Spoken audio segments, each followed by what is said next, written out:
very much for your introduction. So first of all, I would like to say thank you for all of you for attending this panel of the conference. It was really interesting for me getting insights of how different countries address family-related issues in family businesses. It was really interesting for me seeing the situation in Italy, in Spain, in Austria and Poland. So now let's move on forward with my presentation. I will start with a quite general introduction. So this is the title of my presentation, The Legal Classification of Family Constitution, because at the end of my presentation I will try to give you a comprehensive overview about this concept and also try to make a difference from another legal instrument, the shareholders' agreement. So let's start with the general overview. As we all know, family businesses play a key role in economic development, of course, through their long-term focus, also in innovation and also through their contributions to the GDP. Another very well-known fact is that their specific lies in the fact that they combine family relationship with business, which gives at the same time competitive advantage for this kind of enterprises over non-family run companies, but also at the same time unique challenges may arise, which the companies have to face. The success of family businesses therefore depends on the on the shared goals of the family members and also on the intention of the family members to keep the family business within the family. Now, moving forward, I would like to try to define the notion of family businesses. There is no commonly accepted definition of the term family businesses, but key criteria include the ownership percentage, the multi-generational involvement of family members within the operation, the leadership of the family member, of the family business, also the intention to keep the business within the family, and also the family's influence on the corporate governance and management roles. Now, we have broader and narrower definitions. The broader definitions of family businesses include in this concept every business that has somehow a familial influence. Now, narrower definitions focus on the leadership roles. Moving forward, as I said, family businesses have this duality of having competitive advantages, but also at the same time unique challenges. So now I would like to focus on the challenges. What I mean when I'm saying unique challenges, basically I'm focusing on the succession plan challenges and the business strategy planning challenges that may arise during the governance of a family-run company.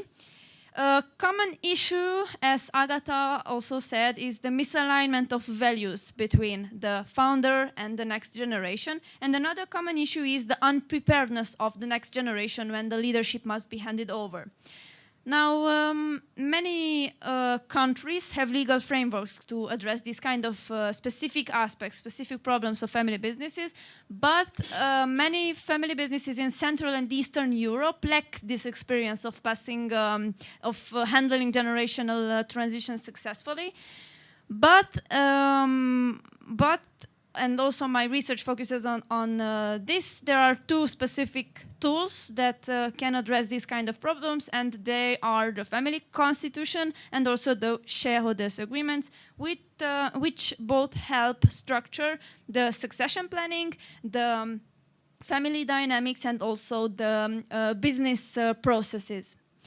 So I will start with the first tool, the family constitution, which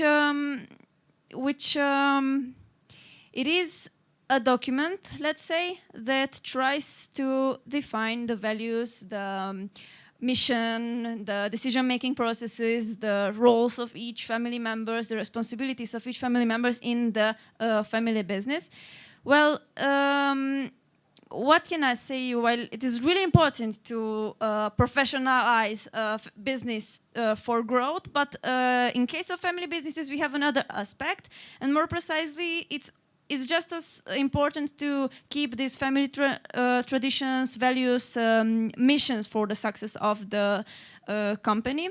Successful family companies therefore take deliberate action to preserve their character through open communication and also through succession planning. Succession planning which leads to smooth transition of property of the family business through the generations. And this also requires clear objectives and risk management policies also. Now, another characteristics is that family businesses often even include restrictions into their company charter in order to somehow elude that shares go to non-family members, and therefore they are trying to ensure the long-term control over the family business.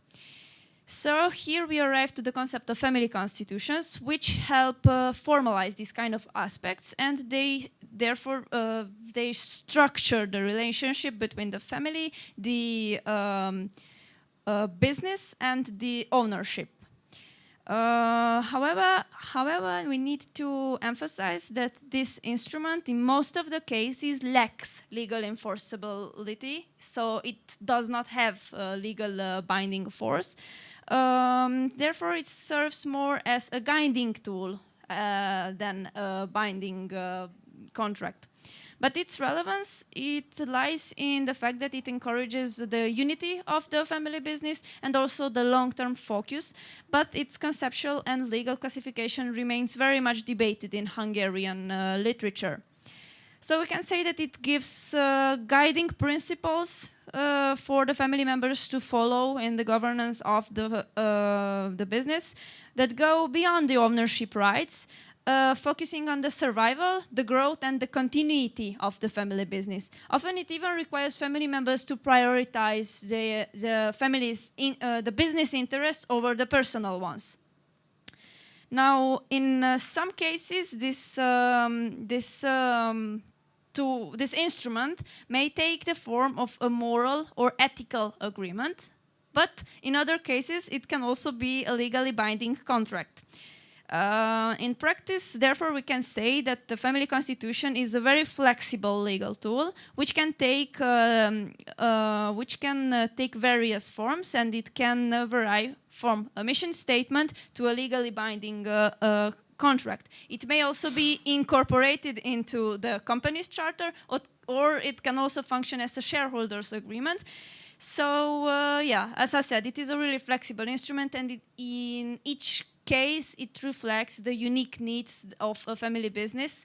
So, yes, there is no universally agreed form of this contract. Now, moving forward, another key governance tool for family businesses is the shareholders agreement, which is independent of the company's charter. It is based on the freedom of contract. It can involve some or all company members or even third parties. And as we all know, it establishes obligations that go beyond the company charter regarding the formation, operation, and the dissolution of the company. Unlike family constitutions, shareholders' agreements have clear enforcement mechanisms. So this means that they are legally binding contracts. This means that they include legal consequences for breaches following the provisions of the Civil Code. Now, as for a conclusion, we can say that the shareholders' agreement with its legally binding provisions ensures the effective governance of family business. Indeed, in contrast, the family constitution, on the other hand, it focuses more on the succession planning and the unique dynamics of a family business. Both tools address similar aspects of family businesses, with the big difference that the shareholders' agreement is it's always a legally binding contract. In contrast, the family constitution is not. It lacks these clear enforcement mechanisms that the shareholders' agreement have. The practical use, the practical significance of family constitutions therefore remain very much debated. But despite its limitation, it can contribute to the successful governance of a family business. However, its concept and role in the practice, I think they need further investigation. In my opinion, the creation of a family constitution can certainly contribute to the successful operation of a family business, but the guarantee for this, I think, is that the family members, if this is what they intend to do, lend in at least a part the contractual force to the family constitution, which is thus nothing less than a shareholders' agreement which focuses expressly on the specific problems of a family business. In the light of this, it can be said that the use of the legal concept of family constitution is premature in the Hungarian literature. Its significance is indeed very much emphasized, which is why I believe that the analysis and also the study of this instrument needs further investment.